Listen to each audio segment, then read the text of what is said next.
Maikubane Nerujini, soy Kai47 y en este vídeo vamos a tratar uno de los mayores misterios de la Tierra Media, o más bien uno de los temas que tienen menos importancia en la trama, pero que han despertado el mayor interés entre los fans de todo el mundo, que es la historia y el destino de los dos Istari que acompañaron a Gandalf, Saruman y Radagast a la Tierra Media, conocidos por el fandom como los dos Magos Azules. Antes de empezar, quiero recordaros a todos que mi primera novela de fantasía, El demonio de Arvenios, ya se ha publicado y por ahora está siendo todo un éxito y podéis encontrarlo o pedirlo en todas las librerías. De entre los mensajes que me habéis enviado por Twitter, hoy destaco el de un usuario llamado Evdev que dijo: las 3 de la madrugada y acabo de terminarme El demonio de Arvenios. Sin duda me ha enganchado hasta el final. Felicidades por esta maravilla. Qué bien detallado. Cada escenario me lo he imaginado como si estuviese ahí mismo. Un abrazo. Que Ar guíe tus pasos. Que Ar vele también por ti, amigo. De verdad, es que con mensajes como este, mi función como escritor de este libro ha sido completamente cumplida de lejos. Así que os dejo todos los enlaces de compra del demonio de Arvenios en la descripción de este vídeo y sin más dilación, regresamos al tema de hoy. ¿Quiénes eran los dos magos azules o los dos misteriosos magos que acompañaron a Saruman, Gandalf y Radagast? Bien, pues la primera y única mención que hay de los Istari en todo El Señor de los Anillos es en las palabras que Saruman da en su enfrentamiento con Gandalf en las dos torres. En un momento dado, Saruman menciona que hay un total de 5 magos, y ya no se nos vuelve a decir nada más al respecto, pero todos sabemos que 3 de estos 5 magos son Saruman, Gandalf y Radagast. Por tanto, nos faltaría la identidad de los 2 que faltan para llegar a 5, de los cuales Tolkien en el momento de escribir el libro no tenía ni idea de quiénes eran, como tampoco lo sabemos los lectores si partimos únicamente de la información que tenemos en El Señor de los Anillos. Por otro lado, en el Hobbit estos 2 magos no son nunca mencionados, mientras que en el Silmarillion solo aparecen en una página donde se nos especifica que, aparte de Saruman, Gandalf y Radagast, hubo otros Istari que fueron al este de la Tierra Media y que no están incluidos en estas historias. Por tanto, tendríamos que de los 3 libros principales de la Tierra Media, de estos magos solo se nos dice que son 2 y que fueron a las regiones del este. Y ya está, ya no sabemos nada más. Para poder conocer más datos sobre ellos, lo que uno debe hacer es ponerse a buscar a ver si aparecen en el resto de textos de Tolkien publicados, de los cuales tan solo se habla de ellos en 3 libros: Los cuentos inconclusos, Las cartas de Tolkien y el 9º volumen de la historia de la Tierra Media. En los cuentos inconclusos se nos muestra un borrador de un texto escrito en 1954 que debía ir al final del Señor de los Anillos, donde se indica que los 2 magos que faltan vestían de azul marino y que poco de ellos se supo en el oeste, porque fueron al este con Saruman pero luego nunca retornaron y no se sabe si se quedaron en el este en cumplimiento de la misión que les había sido encomendada, si murieron allí o si fueron capturados por Sauron y convertidos en sus sirvientes. Por tanto, y como permanecieron poco tiempo en el oeste, el único nombre que las razas que allí habitaban les dieron fue el de Ithrin Luin, que en Sindarin significa los magos azules.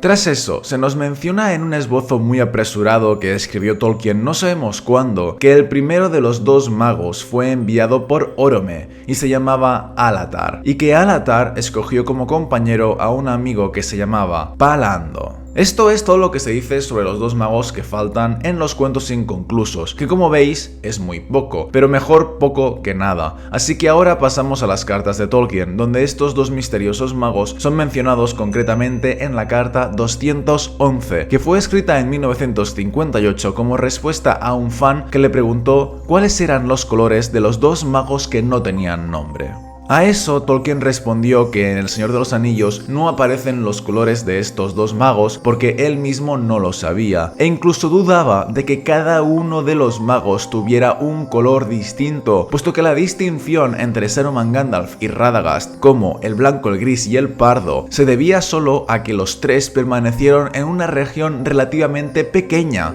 de la Tierra Media. Tolkien dijo que no sabía nada de los otros dos, dado que no se encontraban en el noroeste de la Tierra Media, y que creía que habían ido como emisarios a distintas regiones, al este y al sur, mucho más allá del área númenoreana, que actuaron como misioneros en tierras del enemigo, aunque no sabía qué les había ocurrido, pero que temía que hubiesen fallado en su misión, igual que había fallado Saruman, aunque sin duda de distinto modo, y sospechaba que habían sido los fundadores de algunos cultos secretos y tradiciones mágicas que perduraron tras la caída de Sauron.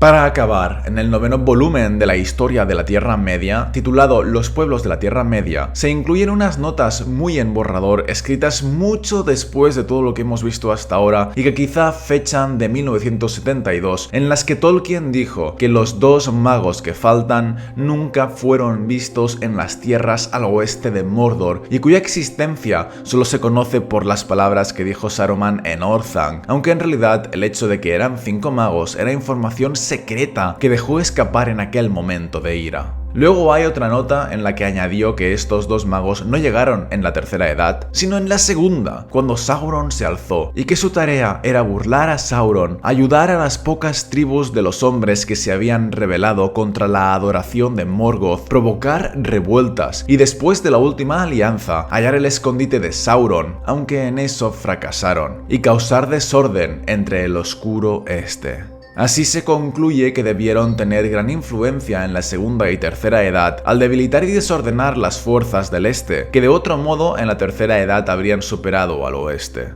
Con eso se menciona también que sus nombres eran Morinehtar y Romestamo o Romenstar, que significan el que mata a la oscuridad y el que ayuda al este.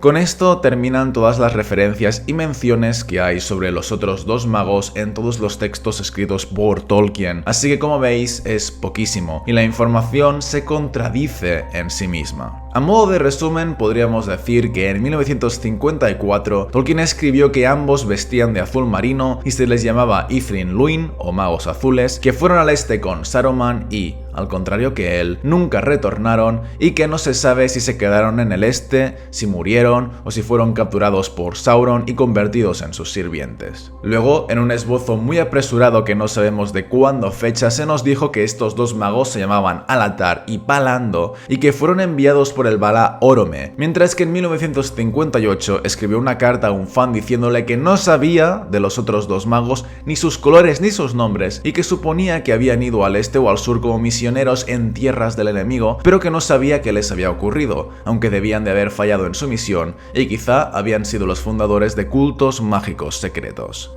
Para acabar, cerca de 1972, escribió en un borrador que los dos magos se llamaban Morinehtar y Romestamo, que habían llegado en la segunda edad y no en la tercera, y que tenían la concreta misión de ir al este, donde debían causar desorden entre los aliados humanos de Sauron, en lo cual fueron exitosos, pues de otro modo las fuerzas del este y el sur habrían sido tan grandes que sin duda habrían derrotado a Gondor y Rohan al final de la tercera edad.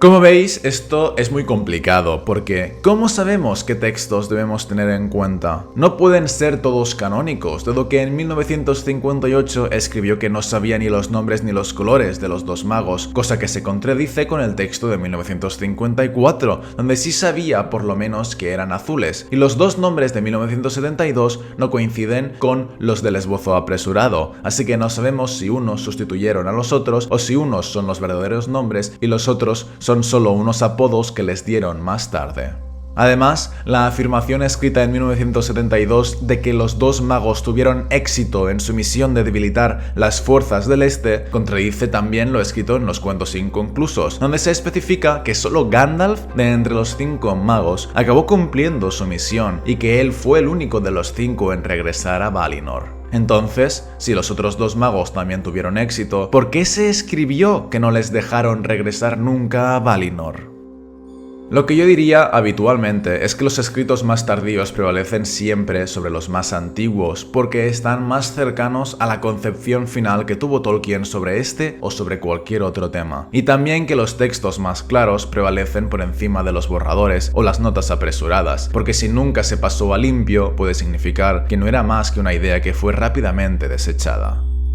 Por tanto, y en mi opinión, Lo que prevalecería aquí más que ninguna otra cosa es lo que se dice en la carta de 1958, pero no lo de los magos azules y los nombres de Alatar y Palando. Estoy convencido que habrá gente que se enfadará conmigo por decir esto, porque según he podido ver a partir de los comentarios que hay en mi canal, el hecho de que estos dos magos fueran magos azules está muy arraigado en la mente del fandom, quizá porque así son mencionados por Gandalf en una escena de la primera película del Hobbit, pero evidentemente lo que aparece en las pelis no tiene por qué estar de acuerdo con los libros, y es más, Gandalf nunca habría dicho todo esto porque, como hemos visto antes, decir que había 5 magos era información secreta, información que no podían dar libremente, por lo que Gandalf nunca les habría dicho eso a Bilbo y los enanos. Así pues, si de mí depende, yo os diría que os olvidarais de que estos dos magos son azules, porque eso lo escribió Tolkien en 1954, mientras que en 1958 dijo que no sabía cuáles eran sus colores, e incluso que no sabía si tenían un color particular. También os diría que os olvidéis de los nombres de Alatar y Palando, porque eso solo fue escrito en un borrador muy apresurado, y si queréis unos nombres, pues a mí me parece que los de Morinehtar y Roméstamo son más canónicos, dado que también fueron escritos en un borrador tosco, pero al menos fueron escritos mucho después, cuando Tolkien había podido reflexionar ya mucho más sobre el asunto.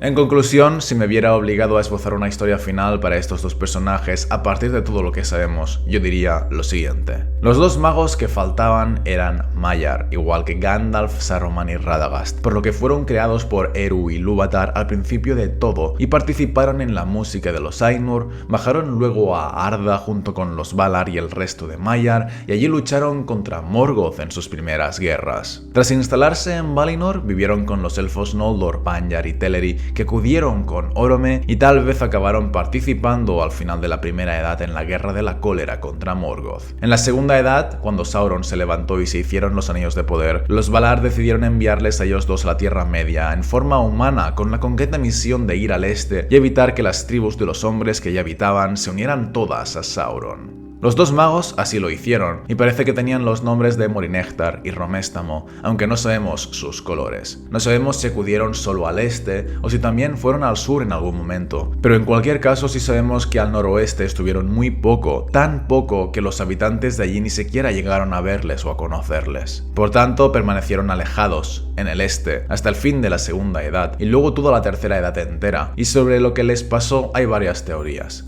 Quizá murieron, quizá fueron capturados y esclavizados por Sauron, quizá iniciaron cultos secretos de magia, o quizá permanecieron siempre en cumplimiento de su misión, debilitando y desordenando las tribus del este. Pero pasara lo que pasara, no lo hicieron tan bien como los Valar esperaban, pues nunca regresaron a Valinor y permanecieron en la Tierra Media como Radagast hasta el fin de los tiempos. Con esto termina pues mi historia sobre los dos magos que faltan, donde hemos analizado todo lo que hay sobre ellos y hemos intentado sacar en claro algo de su historia, aunque, como siempre, es bastante difícil llegar a alguna conclusión satisfactoria. En cualquier caso, espero que este vídeo os haya gustado. Recordad que os dejo los enlaces de compra del Demonio de Arvenios en la descripción de este vídeo y nos vemos en el siguiente. Un saludo a todos, chicos.